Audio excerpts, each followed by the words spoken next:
All right, how's everyone doing today? Welcome back to You Don't Know Ball. We got another 3-round divisional mock for you guys today. We're going to AFC South. Let's get straight to it. All right, so first on the board here we got the Titans, and let's take a look and see what we got. All right, look, so the reality is Brock Bowers is the flashy pick, right? And it's also the pick where he said himself he wanted to be a Titan. He's actually said that in an interview. But the reality situation is, look, especially if I'm the one making the pick, I know we got to shore up the O-line still. I have basically just as much faith in as Brock Bowers, if not more the more I watch this Notre Dame O-line, I'm telling you. And again, more important group is just getting that line together. You got to have the trenches right. We're going Joe All right here. So pick 15 here for the Colts. I'm thinking, I really had to give this one some thought. Like, there's a lot of options I could go here. But I think we want to address the DB need. And also, so it's like we have two premier corners on the board right here. Two guys where I still don't know how I feel about them. They're neck and neck.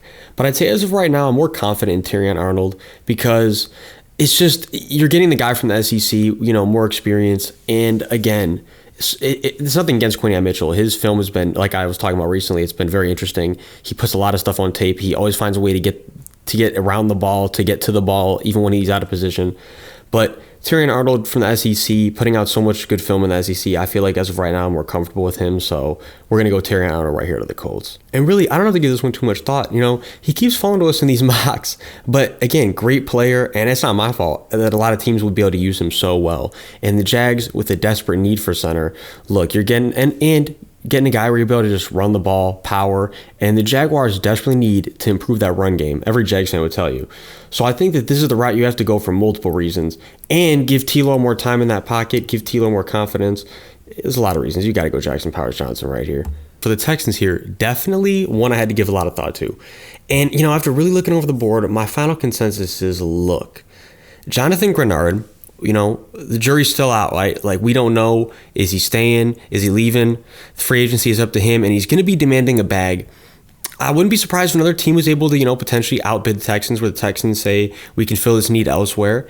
And look, here's what I'm going to say, especially the way the board fell right now to us. Latu sitting right here, and I'm telling you guys, if you don't already know, the film has been incredible. The technique is just immaculate. It's really only the health you're concerned about, right? Like, this is a guy who was able to burst off the edge, has a very versatile set of moves. Like, you're very confident with him coming in that he will be able to make it work in the NFL. It's really just the health that's only concern.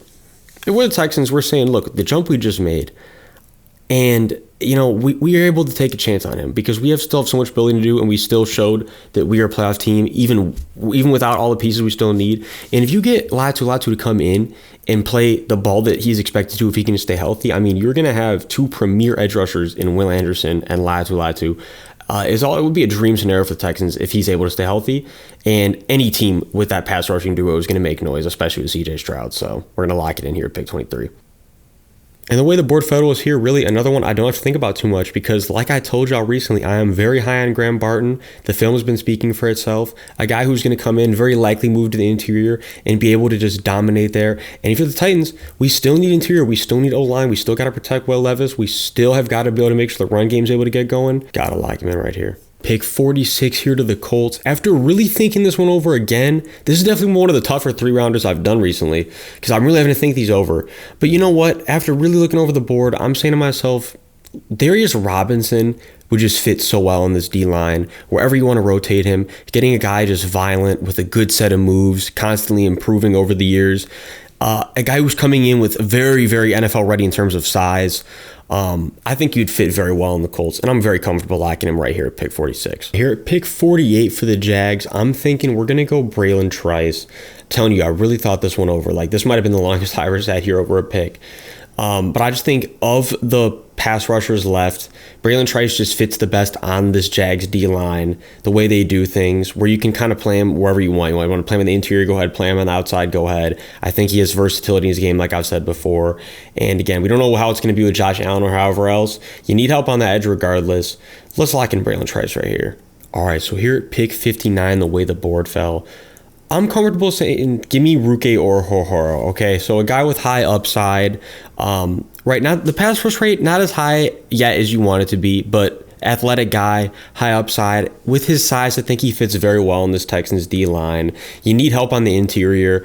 Let's fill out the need right here in the second round and get it over with. Move on. All right, so for the Colts here at pick 82, I'm thinking we're going to make, me a little bit of a reach here. But again, it's always just, there really is no such thing, especially this early in the draft process. Guys are still rising and falling. Look, I like Cade Stover, the Colts right here. You really need a tight end. You're getting a guy who's already a very solid blocker, lots to improve on, but again, good frame. He's shown a great catch radius, the ability to really, have good body control. He's definitely very good after the catch. Strong guy, runs people over. I think he fits well in the Colts offense, especially moreover because the tight end need is just so pressing. You want to run the ball, obviously, in this offense. We got to protect A-Rich. There's a lot of reasons, right? Let's get a good tight end we're confident in that's young out there. All right, and for the Texans here at pick 85, I think we're saying to ourselves, we really need another linebacker. We're really liking the film Jeremiah Trotter Jr. put out this year. Good size coming in. Maybe a little bit, the height's not there, but he's got a good weight coming in. I think he'll be able to fit very well into this D'Amico Ryans defense. And you know what? I got no problem locking him in right here, pick 85. All right, and to close us out here at pick 96 for the Jags, we're saying again, back to that O-line because desperately still need a lot of help there. Going with the guy with great size. Like I already said about him, really more than anything, you're a little concerned with the transition from South Dakota State to the NFL. But there's been a lot of O-linemen recently that have showed us they can make the transition. They have no problem with it. I would not be surprised at all to see Mason McCormick be one of those guys to be able to make that transition over as well. And like I already said, just great size, coming in, filling in immediate needs. Exactly what we got to do here.